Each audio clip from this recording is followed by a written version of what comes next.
Now that we have finished the configuration part, now let us go and create a single role.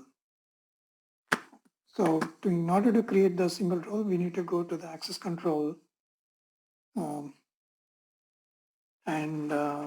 okay, how do we go to access control? We go to execute the transaction and WBC. Okay, and on NWBC. And to create the role, you have to go to the Access Management Work Center. And from there, under Role Management, click on Role Maintenance.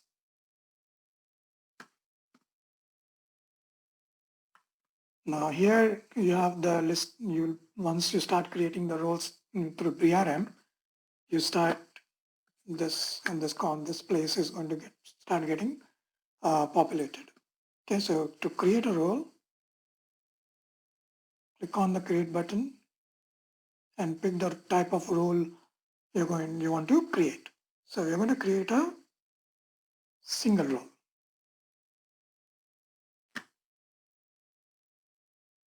So let's give a ticket number.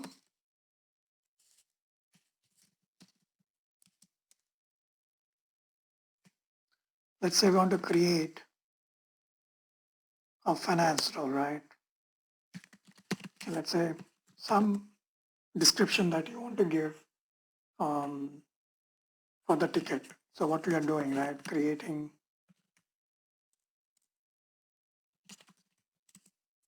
finance rules. Okay. So click on OK. Now, based on the methodology that you are going to use, you'll get the different phases here, different stages of the role methodology listed here. Okay, so the current phase is always visible. Okay, and using the go-to phase, you can jump from one phase to another phase. Okay, in the methodology that you are using. Now, what is a single role? Now, single roles, which are also known as technical roles, define the authorization and access to a specific application function. And while creating the role, you basically define the role related attributes in each here mainly. We will see what what these attributes are, what you have in additional details and all that. Okay. Now, you can also map for example, under role mapping, right? You can also map the other roles that could be assigned if this particular role is assigned to users, right? So the role that you're going to create, we'll come to this, okay? So the role that you're going to create is assigned to somebody. You can also decide and map on some other roles that will also be automatically assigned to the users. Okay, so now once you start creating the role, you define the authorizations in the backend system and then synchronize the authorization information into this access role management. Okay. Now you can also create derived roles using a guided activity flow and propagate authorizations to the derived roles. So whether it's a derived role, composite role, everything is here, okay, within the same screen. So with using the same methodology. Unless you have a separate methodology for composite roles, another methodology for derived business roles, right? So single roles and derived roles are the same. So you will end up using the same methodology, but you could have technically you could have a separate different methodology for a composite role. Now, what are the prerequisites before we start creating the single role? And what are the prerequisites for single roles, right? Single role definitions. Now, before you do it, you need to ensure that first that the one role methodology is defined. Okay. And the second thing is if you are going to use workflows for approval purposes, even the workflow has ensured that the workflow has been defined if the workflow approval is needed, okay, or required. Another thing is role attributes such as the functional area or business processes and sub processes here, right? The project release. These are also have been defined because these are mandatory attributes. Okay. So also, if you're particular about, to have a naming convention, right? Particular following a standard naming convention, then you also need to ensure that naming convention has been defined. And if you want to use it, then make sure that you enforce it. We have seen how the checkbox which does that, right? When we went through the step of creating, specifying a naming convention, there is a checkbox that will enforce that you use the naming convention that you want. Okay, and the remaining uh, tabs that you see here are related to the other attributes that you have defined. So we'll go through these steps one by one and see what happens and what you see in each of these tabs. Then we'll see what all happens within each of these tabs. Okay, and these phases basically. So let us now start creating a role and see how the configuration that we set up is applicable here one by one. Okay, so we're going to create the role for application type SAP. The landscape that we have is SAP R3. And now because we said we are going to create a finance role, let's select the business processes finance, because remember we actually created a business process called finance, and we also created some sub processes, right? So let's go and pick, let's say accounts payable. Okay. And we also created a project release, right? So they're called project SP. Now, if you observed, as and when you select the business process and the sub process, depending on the role naming convention that you had specified, the values for the business and sub process, they are replaced here. Okay. Now, you can give a description. Now, before we give the description, let us go and complete this role name, right? Now we are saying that this is a production role, because if we want to use this role, the role for user provisioning purposes, the role has to be in production status. Okay, so what we are saying, implying here is that any role that begins with a P is a production role. If anything is in a development based specific role, we say it's development. Okay, so let's say P. Then according to our role naming convention, the second tag character was a static text, right? So we had specified the second character as colon there. The next two characters in the naming convention we had given was the business process. And then again, we had specified that the fifth character would be a static text, and we had specified underscore there, right? So depending on what your naming pattern is, or whatever naming convention you have defined, you're going to get the format here. So the next two characters where we were talking about the org level values, right? So we are going to say this is an master role. Okay.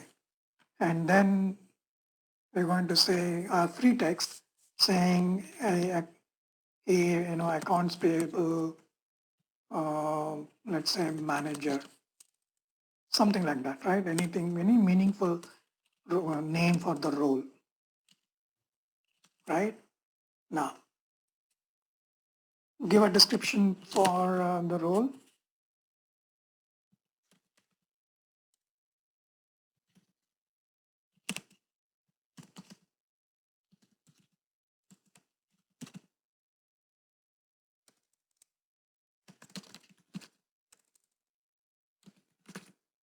Okay. Now you can give a profile name if you want to, but you don't have to because profiles will be generated when you generate the role. Okay. Now let us go and check these properties, this attributes that we have, right? What all attributes do you have here? So let's click on properties. Under properties, you have the certification period, right? So this is a number of days. So after you have to basically specify here, right, after how many days or how months this role needs to be recertified. Okay. So we can say every 90 days, right? So every 90 days would be every 3 months. Or you could say every 60 months, 60 days. No, let's say 180 days, right? Every 6 months, for example. Okay. So every customer will have a role reaffirmation uh, done every few months and a role recertification done every few months. Okay. This is the number of days, but months, right? So 180 days means 6 months approximately, right? Then you also specify the criticality level. Remember, this is one of the attributes configuration steps we did. We created our own, a very high was the one that we created. High, no, we created all four, right? Okay, sensitivity. Now we created compliance, but rest of them were SAP brought in because of activation of our BC set. So let's say normal, okay? Where you're going to allow derived roles based out of this role. I'm going to say yes because we said it's a master role. So I'm going to say yes. Now role reaffirmation is something also that is done in majority of the customer sites where you go and say whether this the role when it is assigned to the user, whether that user should keep that role after these many days. Okay, 180 days or 90 days or whatever number of days you give. Now, if you're using a firefighter-based EAM, right, then you can enable the role for firefighting, depending on what the purpose of this role is. When doing user provisioning, do you want them to say add comments, right? So comments mandatory. All right. So now let's go and click on functional area. Now remember we created some functional area because every role could be assigned to a functional area, right? Whether it belongs to engineering department, sales department, HR department, finance department, or whatever. So depending on the business area that it is, functional area that this role has been created for, you can pick and choose the department that the role is going to belong to. So we're creating a finance role, so we're going to give it a finance. Okay. Now you can keep adding, right? If this role is cross-functional, then you could add more functional areas here. Let's click on company. Now, wherever whenever you see remove, which means you can remove the functional areas or the items that you don't need. Okay, you can select and then hit remove. Click on company. Now here again, if you have multiple companies in your environments, then you can also associate the company to which this role will belong to. Okay, we only created one company, so we see only one. So select the company, and some of these are not mandatory. Okay, so keep that in mind. The company may not be a mandatory attribute that you really need to maintain. We are just going through all the fields and see what we have and just maintaining wherever it's possible. But some of them are optional. The company, for example, this attribute is an optional. Custom field is again an optional. So let's go to role owners and approvers, right? This is a very important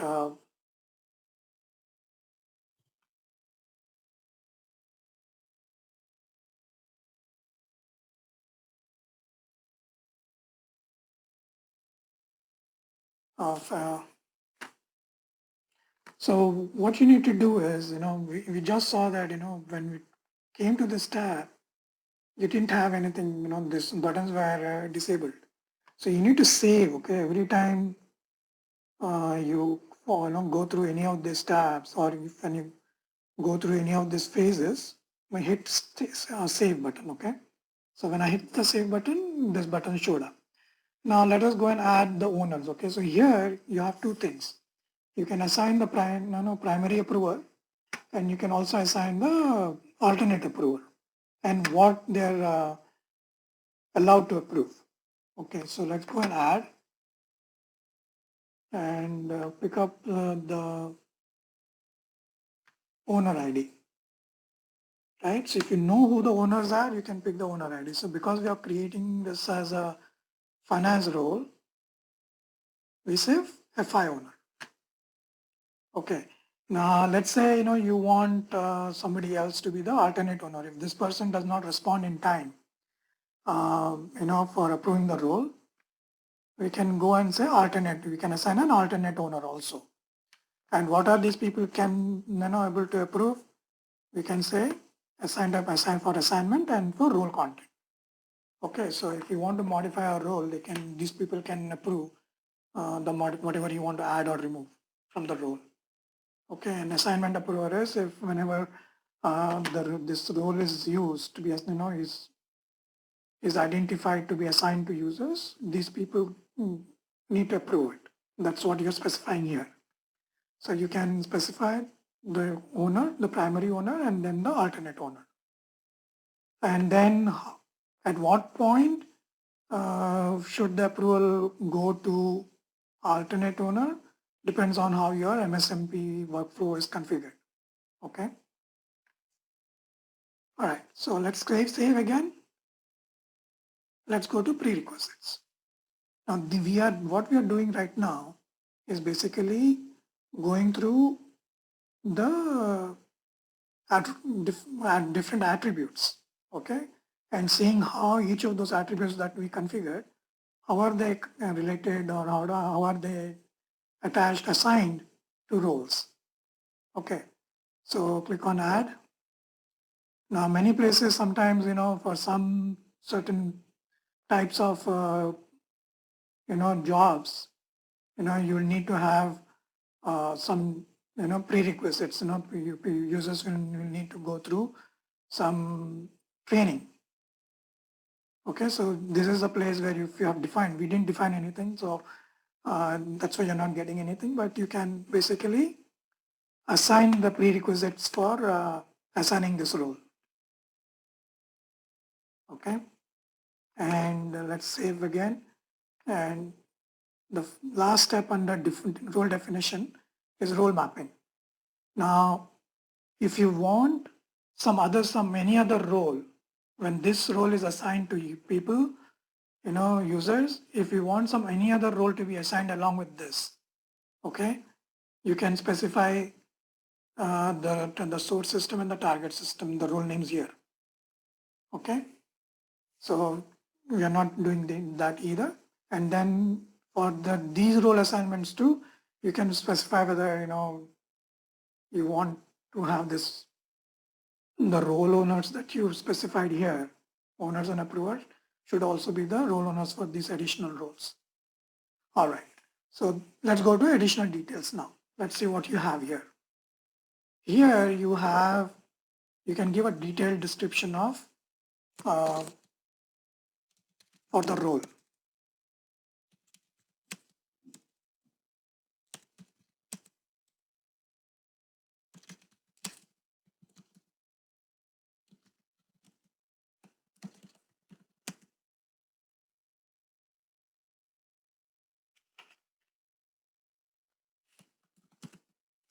Right, now click on save.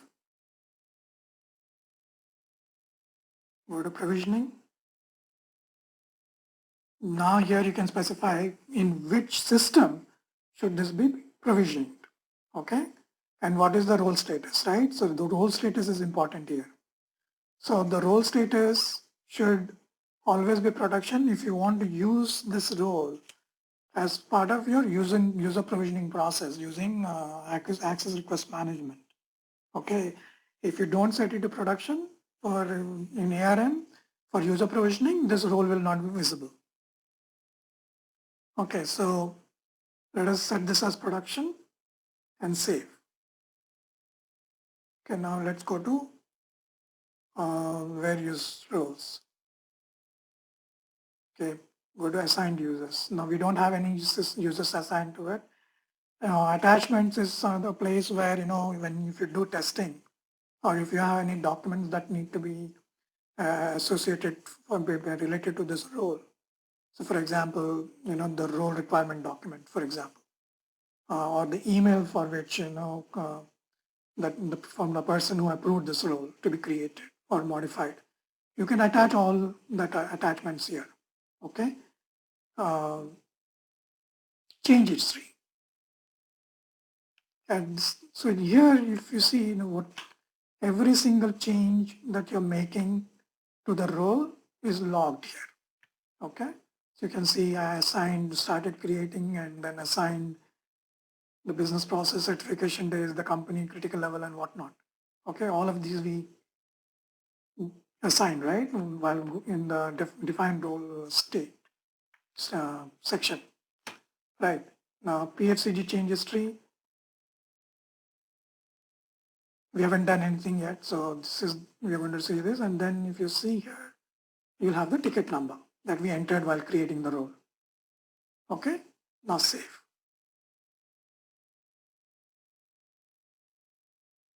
Okay, now,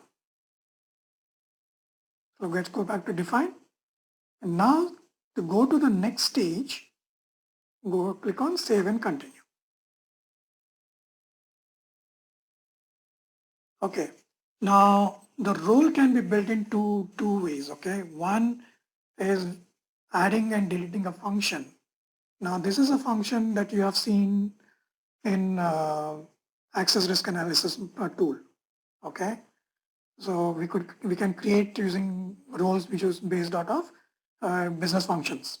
Okay, so we'll see that as an example. But for this example, we are going to create the role with the normal way, right? Using PFCG. Okay, when I say create the role using PFCG is we'll go to PFCG and add the transaction codes there. In this case, what happens is this system will automatically pull in the transaction codes which are part of that function that you're adding.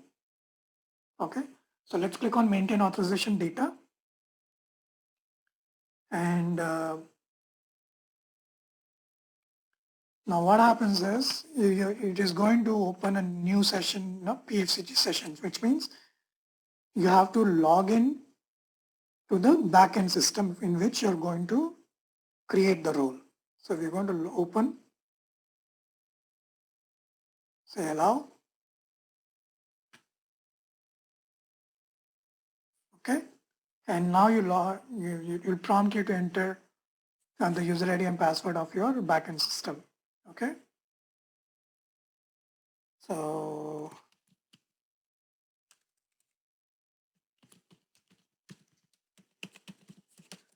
give the password,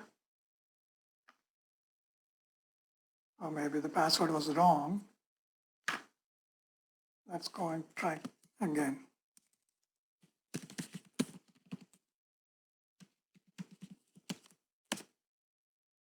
Okay, so now if you see, you're in your backend system now, ECC system, okay?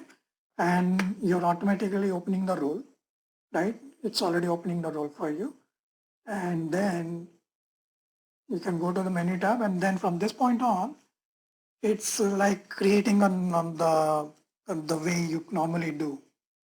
Okay, let's say we enter some, because this is a finance role, let's add some transaction codes that we know. Okay, let's say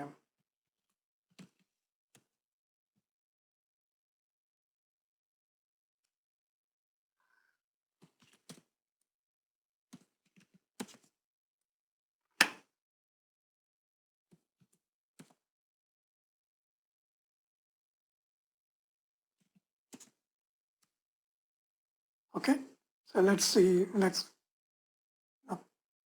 go and see what happens now. Then you go and maintain the authorizations here. All right, so you have the company code, business area, account type, and coloring area, right? So we can go and create a derived role later on for this particular role. Okay, AP manager role. So because this is a master role that we are talking about, let's give full authorizations. And then let's go and maintain the authorizations.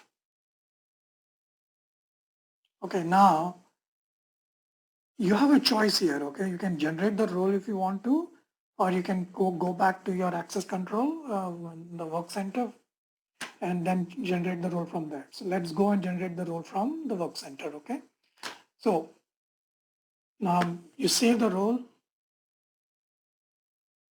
create the profile, but don't generate the role. Okay, so we're not generating the role for now. It's not generated, and continue. Okay, it's not generated, right? So if it's not generated, you know that it's going to be in this yellow color. Okay, now you log off. Okay, so log off from the backend system because you have created the role, you have completed the role creation steps in the backend system. Now, once the role is created, because the role is created in the backend system, you have to sync that with the access control. Okay, so click on sync PFCG and let's select push authorization data. You don't need to, but let's sync with PFCG. Okay, now synchronize PFCG authorization from the backend system. Now, if you have done some changes here, right? Let's say, for example, you add a business function, right? Transaction codes from a business function here. Then you have to push that data to select this checkbox so that those transactions are there. You see those transactions in PFCG, and then you can go and maintain the authorization data. Okay. Now click on save. Okay, so let's see what happens, right? You sync the data. So you are in the maintain authorization tab. Let's click on actions. So here you would see the authorizations and the transaction codes that you had added in the role. Okay. Actions means transaction codes. So you see the transaction codes coming from PFCG here because you have synced with PFCG. Permissions is your authorizations that you had maintained in the role. Okay, these are the objects, and if you scroll drill down, you will see the field values also. Okay. Now, if you go to organization levels, so if you had maintained any organization levels, you would have seen it here. So we maintained asterisks, stars. So we see stars, okay, company code, controlling area, and what there are 4 org levels. We are seeing those. Okay. Now let's click on functions. And let's save it first. Okay, we didn't have any function ID, right? Because we didn't build this role using functions. So we don't have anything here. Now to go to the next phase, click on save and continue. Now in this tab, you can create derived roles. If you want to derive a role, you can, use this phase, you can do that.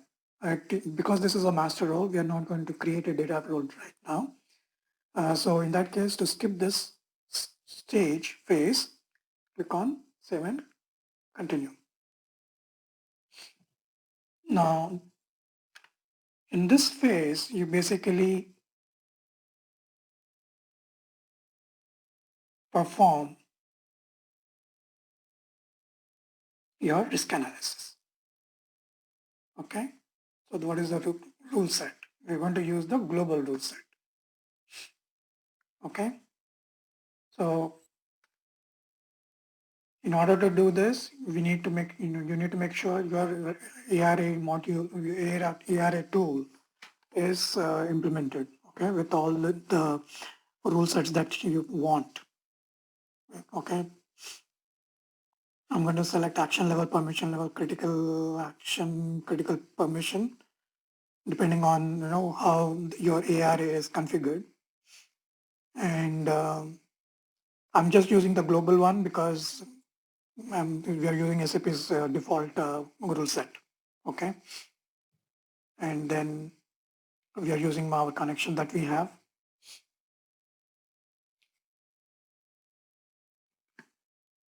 So you can run this step either in foreground or in background. Okay, so let's click on foreground and see if there are any. It says no rules were selected. And risk analysis performed successfully. So which means this role that we created with the transaction codes that do not have any risks within them. Okay, so click on save and continue. So when we create the what do you call the role based on business functions in the next example, we will try to simulate and see if we can get any risks. Okay, so now the step that you have is regenerate roles. Okay, so you have to generate the roles now. Now, if you see, if you're not happy with some of the data that you have given, you can go and reapply the methodology too. You can restart. Okay, so click on generate because we did not generate the roles when we created the roles with in PFCG, right? We didn't use the generate option there. So click on generate.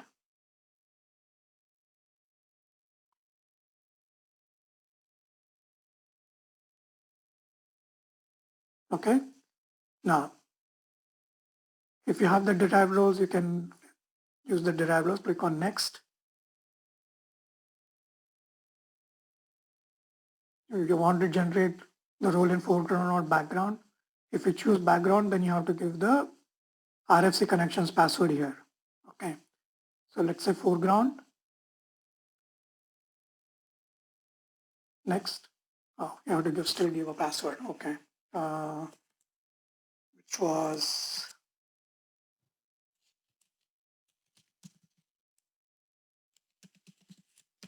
okay, and say next.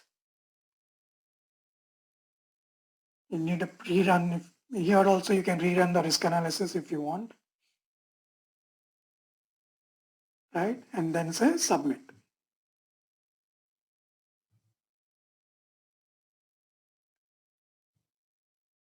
So there is a password problem, right? So let's go and generate the role again. Okay, so close it and let's go and generate the role again because we had the password issue. Next.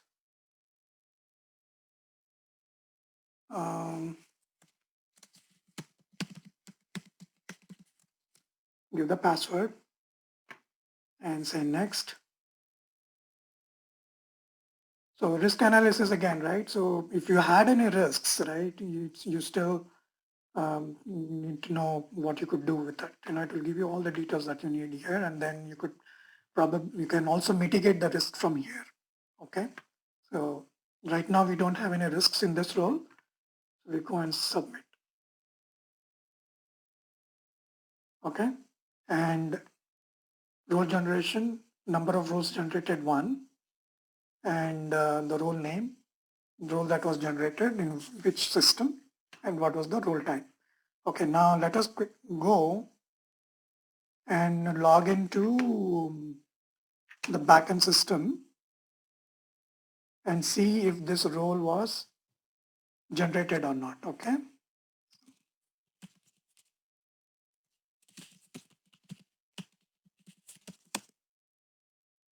So go to PFCG and what was the role that we had? We had this role, right? So let's go and search. So P colon AP colon FI underscore AP asterisk. Okay. Let's select, search the role. The role was created this role. Now let's go and display and see if the role has been generated. See, the role has been generated and a profile has been created. Right? Okay, so this is how you create a single role. Now, when you close this, right, a role is not totally completed unless it is in complete stage. So the role is generated now. So save and continue. So the role creation process, like I said, is not done unless all the phases are gone through. Okay, according to your methodology, whatever phases you have to go through and be at the complete state. Okay, so so this is the role we created. This was the role name that we gave, description we gave. This is the profile and the business process and the sub process. Click on more details, and then you start getting the other attributes that you assigned, right? The functional area, the company, the role owners. Okay. Now, like I said, if you want to jump from one phase to other phase, you can use this option. So you're in the defined role space. If you want to go to analyze risks phase, select and you're taken to analyze risks phase. Okay. Now let us close this.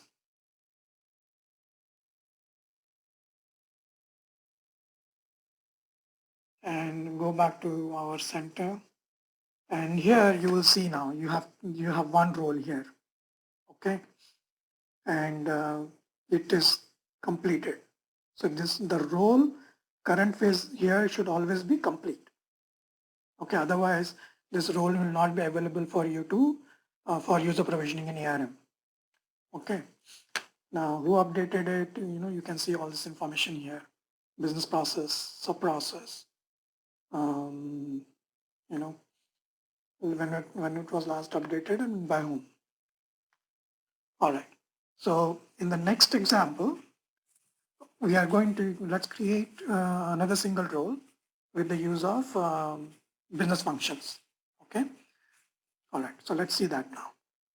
We'll come back to this role again when we go want to create the derived roles. Okay. So we'll come back to this. So now let's go and create another single role with the help of business functions from ARA.